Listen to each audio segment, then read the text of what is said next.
खालसा मेरो रूप है खास। जब जब लग खालसा रहे न्यारा, तब लग खालसा लगे प्यारा। इन पंक्तियों को सही मायने में चरितार्थ किया है 15 साल के सुदकदीप सिंह चहल ने, जो गुरु गोविंद दसवें पिता गुरु गोविंद सिंह महाराज ने जो बख्शीश दी है, उसके ऊपर चलते हुए Guinness Book of world record में नाम दर्ज करवाना। वो एक 15 साल की कम उम्र में एक बच्चे का सच्चे पातशाह गुरु गोविंद सिंह जी महाराज के कदमों जो बोला गया था उन पे चलते हुए ये कारनामा करके दिखाया 15 साल के एक अमृतधारी सिख बच्चे ने। उसके बाद बच्चे का तो है ही है, आपको आज दो बताएंगे, एक नहीं दो। बह के खा जमाना बाबा भंगड़ा पाटने। और इन पंक्तियों को सही मायने में और सही अर्थों में चरितार्थ करते हुए पंजाब के 92 वर्षीय बुजुर्ग कृपाल सिंह ने इन्होंने ये करके दिखाया। बह के खा जमाना बाबा भंगड़ा पाटने। इन दोनों के बारे में आपको बताएंगे बिल्कुल आराम से। इनको सुनने के बाद आपका झुकाव सिक्खी की तरफ होगा कि हाँ सच में खालसा है ही न्यारा, खालसा बिल्कुल न्यारा है।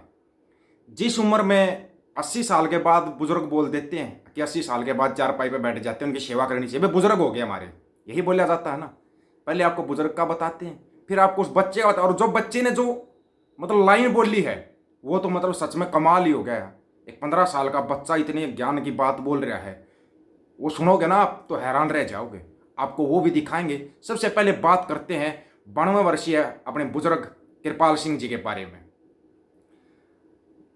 कृपाल सिंह ने 35वें Malaysia international open masters athletics की 100 मीटर दौड़ में दूसरा स्थान हासिल किया। चैंपियनशिप में रहते हुए उन्होंने रजत पदक जीता 92 साल की उम्र में। रुको जरा, यही नहीं कि एक 92 साल के बुजुर्ग ने रजत पदक जीत लिया 100 मीटर की दौड़ में, अभी और आइए अपने 87 साल के 89 साल के ये भी पढ़िए।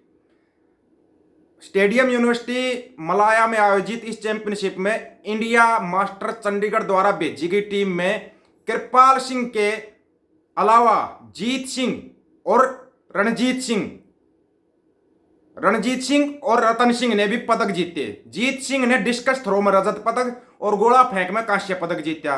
ये 87 और 89 साल के जिनको हम बुजुर्ग बोलते हैं, और दोहरी सफलता हासिल की। इस बीच रतन सिंह ने दोहरी सफलता के दौरान 100 मीटर में रजत और गोला फेंक में कांस्य पदक जीता। क्या बोलते हैं लोग कि भाई 80-90 साल का हो गया, बुजुर्ग हो गया, चारपाई पे बैठकर उनको सेवा करवानी चाहिए, और ये यहाँ पे मेडल जीत रहे हैं।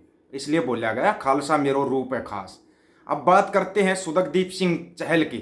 15 वर्षीय बच्चा, Guinness Book of world record. बड़े बड़े लोग मतलब जिंदगी निकल जाती है, हमारा भी नाम गिनीज बुक में आना चाहिए, लेकिन उनका नाम जिस तरीके से Guinness Book of world record में आया ना, हर एक सिख को प्राउड होना चाहिए, चाहे वो देश में है, विदेश में, कहीं भी है, दुनिया भर के सिखों को प्राउड महसूस होगा। आपको ना सुदकदीप सिंह का सुनवाते हैं, ऐसे नहीं सुनोगे आप भी हैरान रह जाओगे। उनको जिंदा, जो जिंदा है ना, जो टीनेजर्स बोलते हैं, जिंदा टीनेजर्स, उसका Guinness Book of world record में नाम दर्ज हुआ है। और ये इससे आगे चलते हुए 3 साल के बाद मैन के उसमें भी अपना Guinness Book of world record में नाम दर्ज करवाना चाहता है। उससे अच्छा हम आपको इसका सुनवा ही दे कि बाल जो है वो वाहिगुरु जी की देन है। और बालों, ये सुनिए थोड़ा, बच्चे की ना पूरी बात को ध्यान से सुनना। जो बच्चा बात बोल रहे हैं ना वो आपको सुननी चाहिए। बड़े ज्ञान की बात बोली है बच्चे ने बिल्कुल लास्ट में आकर। इस बच्चे का नाम है सुदकदीप सिंह चहल।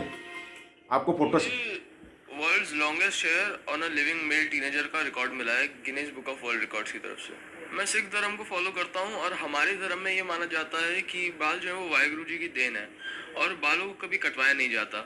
तो बचपन से ही मैं अपने बाल बढ़ा रहा हूँ और मेरे बाल पे आज तक कभी कैंची नहीं लगी है। मेरी उम्र अभी 15 साल है और 15 साल से ही मैंने अभी तक बाल नहीं कटवाए, तो मेरे 15 साल तक पूरे बाल बढ़ते ही रहे हैं। और इन 15 सालों में भी बहुत ध्यान रखना पड़ा है, बहुत केयर करनी पड़ी है बालों की, तब जाके इस हाइट तक पहुँचे।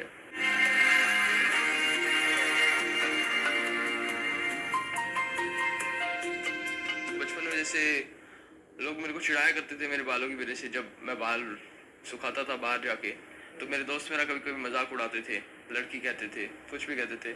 मैंने उसको कभी बुरे वे में नहीं लिया क्योंकि मैं भी जानता था वो मजाक कर रहे हैं, और उसको मैंने एज मोटिवेशन लिया कि चलो कोई बात नहीं, और बढ़ाने हैं और अच्छे करने हैं। और इसी वजह से आज मेरे को ये वर्ल्ड रिकॉर्ड मिला है। घर वालों की सपोर्ट के बिना ये पॉसिबल नहीं होता, क्योंकि मेरी मदर जो है, मेरी मम्मा, उन्होंने बहुत सपोर्ट किया बचपन से अभी तक लेके भी। कभी कभी वो मेरे बाल को धोती हैं, वे शैम्पू करती हैं। बचपन से तो उन्होंने ही ध्यान रखा है पूरी तरह से, कंडीशनिंग करना, कुछ भी करना। तो मेरी मॉम के बिना तो ये स्पेशली नहीं हो पाता। और मेरे डैड भी मेरी काफ़ी हेल्प करते हैं मेरे बाल की केयर करने में। आगे मैं ये चाहता हूँ कि अपने बाल और थोड़े से बढ़ाऊँ और अपना ही रिकॉर्ड 2-3 बार तोड़ दूँ। उसके बाद जैसे ही मैं 18 का हो जाऊँगा, मैं world's longest hair on living man के लिए भी अप्लाई करने वाला हूँ। मेरे को बाल धोने में ही आधा घंटा लग जाता है, और उसके बाद तो फिर सुखाने में कहीं आधे घंटे से 1 घंटे तक टाइम लग सकता है। मौसम पे डिपेंड करता है वो तो, नहीं तो फिर ड्रायर का यूज़ करना पड़ता है, पर ड्रायर में कम यूज़ करना प्रेफर करता हूँ। मेरे तो दोनों ही बच्चों के बाल बहुत बड़े हैं, तो मेरा तो संडे पूरा निकल जाता है इनके बालों में, सुखाने में, बांधने में और धोने में। मुझे तो कुछ नहीं कहते थे। सिद्दक को कई बार इसके दोस्त चढ़ाते थे कि लड़कियों जैसे बाल रखे हैं और सर पे ये तूने इतना बड़ा रखा है, आलू जैसा लगता है। पर मेरे से मेरी फ्रेंड ये पूछती थी क्या लगाती है बालों में, इतने सुंदर बाल हैं, हमारे तो बहुत छोटे बाल हैं, इसके तो बहुत अच्छे बाल हैं। मैं कहती सिद्दक कहने दे बेटा, हर तरह के लोग होते हैं, कुछ अच्छा बोलते हैं, कुछ बुरा बोलते हैं, लेकिन ये हमारे धर्म में बाल रखना ज़रूरी है और हम रखेंगे, तो किसी के कहने से कुछ फ़र्क नहीं पड़ता।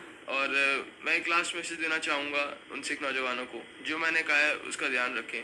प्लीज़ अपने सिख रूट्स को कटने ना दें। एक छोटा सा बच्चा जो कि कह रहा है, लेकिन हम भी देखते हैं कि बहुत से वीडियो वायरल हो रहे हैं। आपको वीडियो दिखा भी सकते हैं हम, वो जो वीडियो वायरल हो रहे हैं, ऊपर पगड़ी पहन के और स्टाइल में सिगरेट पीने वाले, वो आपने देखे भी होंगे, नहीं देखे होंगे तो दिखा दे, बता सकते हैं, आपको दिखा सकते हैं, ठीक है ना। जो कि मतलब सिखों को बदनाम करने के लिए कुछ भी करते हैं। एक ये 15 साल का बच्चा है जो कि मतलब सभी को एक है ना संदेश दे रहा है कि अपने धर्म को फॉलो करो।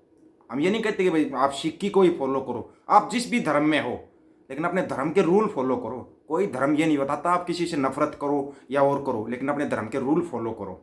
ये हर धर्म के लिए है, हम स्पेशली सिख की नहीं, सभी के लिए बोल रहे, चाहे हिंदू है, मुस्लिम है, ईसाई है, कोई भी है, अपने रूल फॉलो करो। लेकिन कोई नहीं करता, ये भी हमारे को पता है। बहुत से ऐसे हैं जो कि बस ज़रूरत पड़ने पर आज इस धर्म में है, कल उस धर्म में है, परसों चौथे धर्म में है, फिर उसका पता नहीं, फिर वो कुछ बन जाएगा। अपने धर्म के रूल फॉलो करो। कोई भी धर्म कभी ये नहीं कहता कि आप दूसरे से नफरत करो, कोई धर्म नहीं कहता, चाहे वो हिंदू है, मुस्लिम है, सिख है, ईसाई है। क्या गीता में कहीं लिखा है कि आप दूसरे से नफरत करो? क्या बाइबल में कहीं लिखा है? क्या कुरान में कहीं लिखा है? फिर आप ये इतनी नफरत लेके कहाँ जाओगे, कहाँ पे जाओगे, ये बता दो। आपको यही बताने के लिए, दिखाने के लिए वीडियो बनाएंगे, सभी के लिए बनाएंगे, सिर्फ ये मत समझना सीखो, दूसरों के लिए भी बनाएंगे, लेकिन जो अच्छा करेगा उसका बताएंगे। दुनिया खराब कर रही है, हमारे खराब करने वालों से हमें कोई मतलब नहीं। उनसे क्या शिक्षा लेंगे लोग? अच्छी शिक्षा जिनसे मिलेगी उसका वीडियो बनाएंगे। किसी धर्म से, हमारे सभी धर्मों को सर्वश्रेष्ठ मानते हैं हम, सभी धर्म, सभी जातियाँ सर्वश्रेष्ठ हैं, लेकिन जो अच्छा करेगा उसका बताएंगे, दिखाएंगे। सिक्की के अंदर मानवता मेरे भाई, इसलिए सिखों का ज़्यादा वो करते हैं हम। मानवता अगर कहीं है ना तो सिक्की के में मिलेगी आपको। ये हमारी खुद की पर्सनल राय, हम किसी पे थोपते नहीं कि भाई ठीक है तुम सिख धर्म को फॉलो करो या करो, लेकिन सिक्की के अंदर मानवता है। आप सही तरीके से अगर इसको फॉलो करते हो ना तो आपको जीवन जीने की कला अपने आप आ जाएगी। अकाल पुरुष की कला निराली होती है। भगवान, अकाल पुरुष, अल्लाह, गॉड सब एक हैं, एक ओंकार, इसके अंदर सब कुछ समा गया है। ये याद रखना आप। सभी साथियों को राम राम, नमस्कार, आदाब, सत श्री अकाल। वीडियो को ज़्यादा से ज़्यादा शेयर, चैनल को सब्सक्राइब और बेल आइकन को जरूर दबाना दोस्तों। ऑफिशियल दीपक फौजी यूट्यूब चैनल, बात हक और सच की करेंगे, हक सच की बात हम करेंगे। वीडियो को ज़्यादा से ज़्यादा शेयर करने की जिम्मेवारी आप लोगों की है। वाहिगुरु जी का खालसा, वाहिगुरु जी की फतेह।